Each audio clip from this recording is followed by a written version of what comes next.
Oh, hey, Glenn. I appreciate your help more than you probably know. But here's what I've found for me. Um, and you know, I'm not the sharpest tool in the shed, and I don't really get Chief's paradigm that well.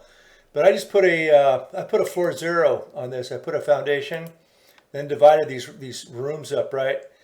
And if I select this room here and I enter a height in the floor of 12 inches, it reverts back to zero when I hit tab. It won't accept a floor height in the floor height box. I have to put something in the stem wall height box and then do both of these, enter both of these.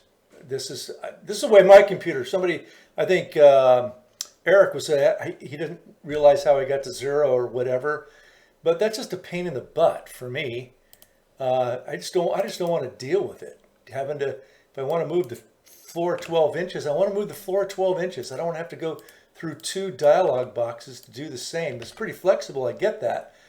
But I don't want to do that. And if I don't have a floor zero, which doesn't matter, I can always build it later.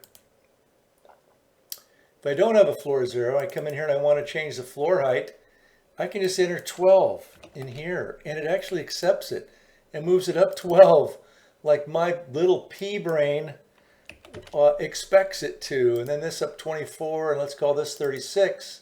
But it allows me, this is no foundation, no floor zero, right? But a virtual. Again, I thought that's what you were saying, that you get a virtual. Now I have a virtual floor zero with all the slabs and everything, but I don't have a floor zero, right? It's all built up, it's done.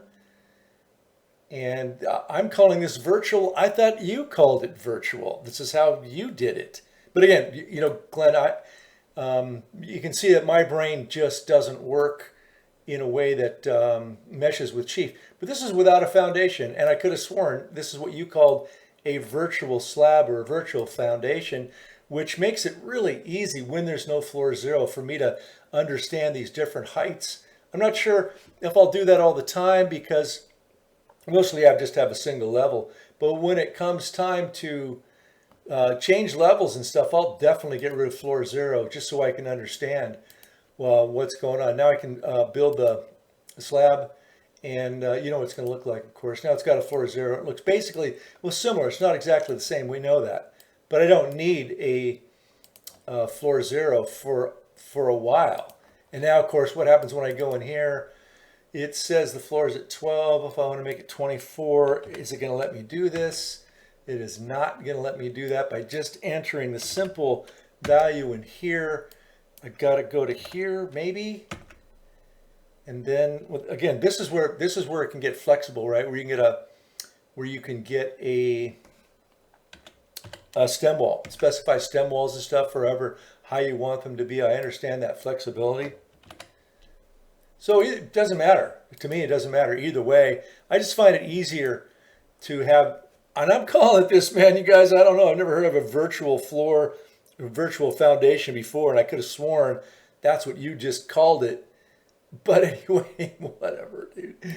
And totally, man, I really appreciate your help and hanging in there. And again, now I got rid of the foundation, and now I can just change floor height so easily right here by just actually entering floor height. The absolute level, I believe, stays the same, yeah?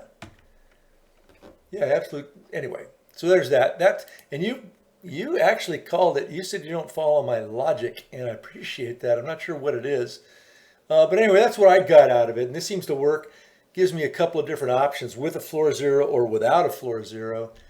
And I don't know, maybe my template will have a foundation. I don't think it really matters. It only matters when it comes time to change these heights and how one wants to do it.